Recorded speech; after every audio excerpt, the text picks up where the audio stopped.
Hi everyone, welcome to episode 7. Already episode 7 and already nearly Christmas.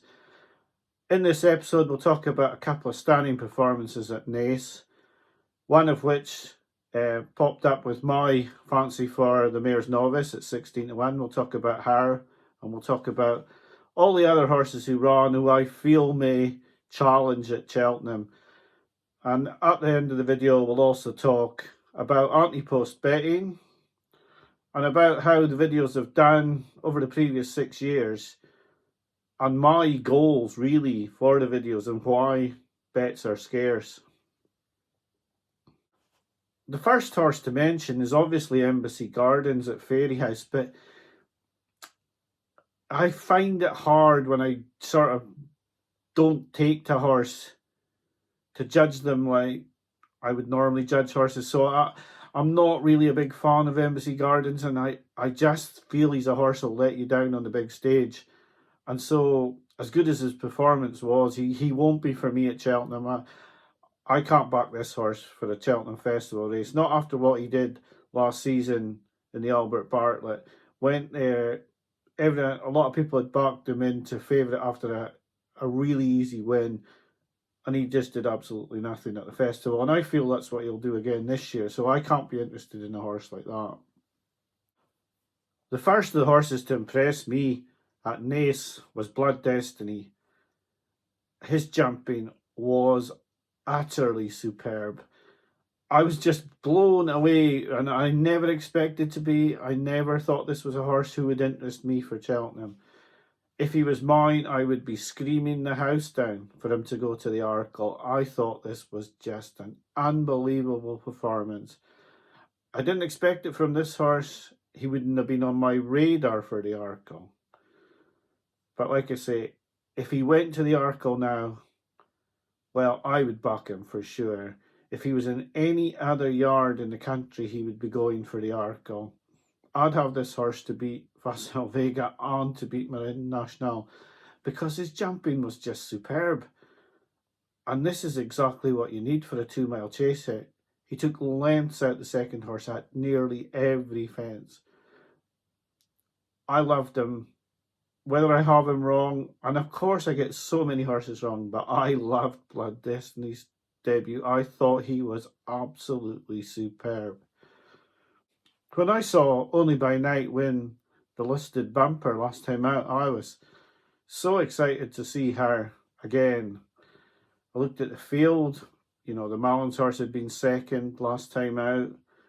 Gordon Elliott had a horse in there. The horse who was sixth in the entry bumper was in there. And I did wonder, well, how's she going to cope in this race? 11-8 overnight and in the morning. It looked like the Cromwell yard couldn't get enough money on this horse. They knew what they had, that's for sure, because she went off 2-5. In the race, she won with her mouth open. She was absolutely cruising the whole way around, not even touched with a whip. And it looked like Keith Donoghue knew that the minute he touched her, she was just going to absolutely shoot away. She's one pulling a bus, not a cart. She's one pulling a bus. I loved her. I thought as soon as the race finished, she's going to be 8-1, 10-1 for the Mares Novice. She's still 16-1 now. I can't hide my enthusiasm for the horse, but a lot of other people have said to me to temper enthusiasm. She's only won a Mares Maiden hurdle. It probably wasn't the greatest of races. The entry 6 didn't look really that fit. There was no money for anything else apart from the Elliott horse who made a mistake at the last. But in truth, she was never getting to the winner. She was never even going to make a race of it, to my eye.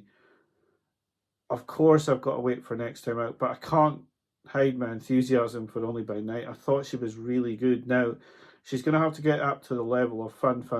Only Dysart Enos and Brighter Days Ahead. I hope she can get there. Now, at 16-1, I'm willing to take the risk. Whether other people are or not, that's up to them. But I was seriously impressed. Now, there are people that will say she was 8 seconds slower than the bumper. She did jump 9 hurdles, and she won as she liked these down. So it's hard to judge by times. I prefer to go on the visuals. I thought she was really, really good, and I was very impressed by Only by Night.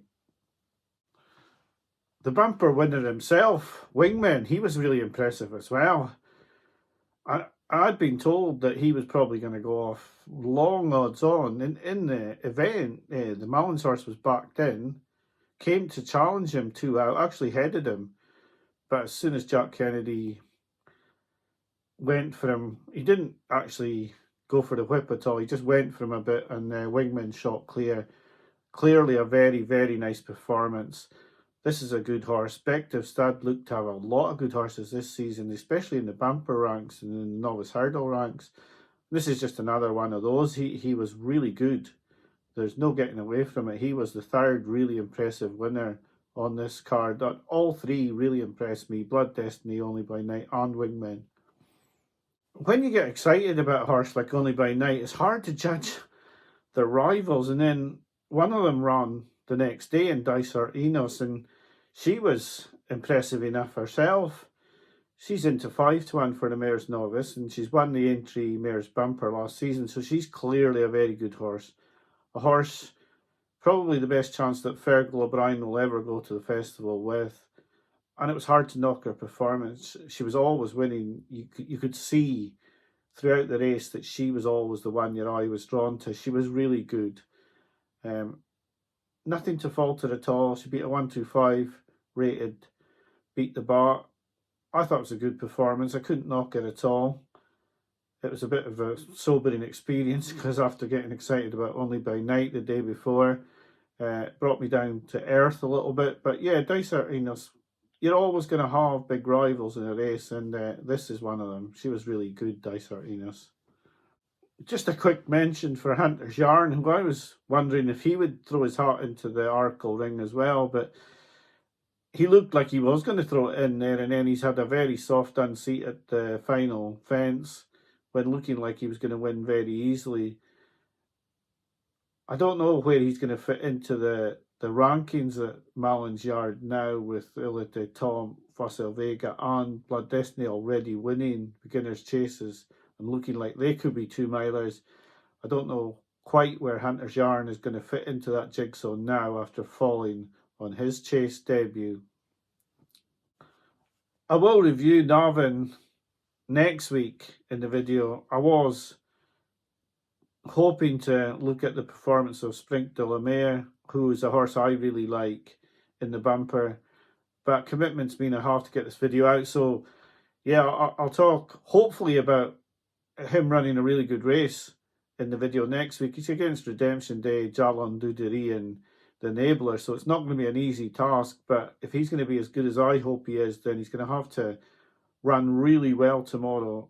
If he gets beaten by Redemption Day, who can't run in the champion bumper, then that would be okay. But if he's beaten at all, then he's probably not going to go to the champion bumper if he can't win this race on Sunday. But we'll review that next week.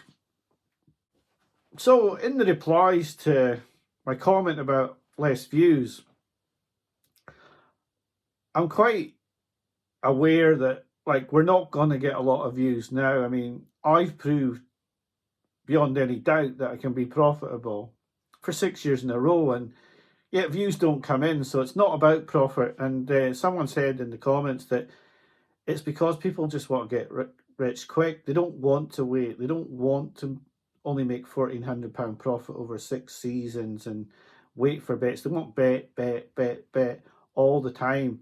And that's just not the way my videos are. So people aren't going to just watch for 8 bets in a whole year. That's not what they want. But it's what I want because it's the only way I can win. And I think the viewers I have are probably very, very good punters. They make their own decisions and they probably punt the way I punt rather than punting on every race, which really isn't the way to go at all. So I did like the comment, I think it was Mark Jeffries made, about putting money aside each week when you're not having an anti-post bet. Just put some money aside, and then when you do decide that you want to have an anti-post, you'll have a little bit more to put on and keep the rest as your pot for Cheltenham. That's always the way I've gone. Actually, the 400 that I started with, any of the winnings that I got off the 400 got thrown in to the same sort of bank. And I still have that now, so I'm playing with the bookmakers money, and I'm quite happy to keep going as we are. But you do notice, though, that some of the videos who used to put a selection up every week, they've lost a lot of viewers by not putting a selection up each week, which does mean that the Mag Panther does want a selection all the time. He's all the time wanting a selection.